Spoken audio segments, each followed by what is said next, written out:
తొలగకుండా నిద్రపోకుండా ఆయన మనల్ని కాపాడుతూనే ఉంటాడు. మనం మాత్రం ఏం చేస్తాము?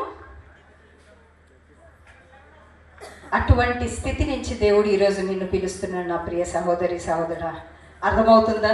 దేవుడు మీకేం చెప్పాలనుకుంటున్నాడో అర్థమవుతుందా? నీ నిమిత్తము నా నిమిత్తము నరకం తప్పించడానికి ఆయన శరీర రూపము దాల్చి మన మధ్యలోనికి వచ్చి మనకు పిలుపునిస్తున్నాడు. నీ హృదయాన్ని నాకు ఏమొద్దు. మనం ఏం చేస్తామంటే మన హృదయాన్ని దేవుడికి ఇచ్చేస్తాం, కానీ ఆయన అధికారాన్ని మాత్రము ఒప్పుకో. మన హృదయాన్ని దేవుడికి ఇచ్చేస్తాం, సొంత రక్షకుడుగా అంగీకరించేస్తాం. చేసేదంతా ఏంది? నీ ఇష్టం వచ్చింది చేసుకుంటూ ఆయనకు అధికారం ఇవ్వకపోతే కష్టాలు వచ్చేది ఎవరికి?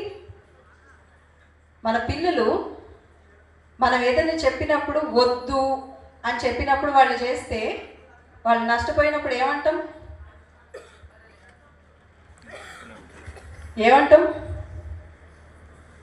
చెప్పాలండి. పిల్లలు చెప్పిన మాట వినక నష్టపోయారు అంటే ఏమంటాము? మేము ఏమనమండి. పిల్లల్ని పువ్వుల్లో పెట్టి చూసుకుంటాం. అసలు ఒక్క మాట కూడాను ఒక దెబ్బ వేయం. బెత్తం వాడని వాడు తన కుమారుని నాశనాన్ని కోరుకున్నా అంటే ఇంటికి వెళ్ళిపోయి పగలగొట్టారు ఆయనత. అనవసరంగా పిల్లల్ని ఏమీ అనద్దు. వాళ్ళని దేవుళ్ళో పెంచడానికి ప్రయత్నం చేయాలి.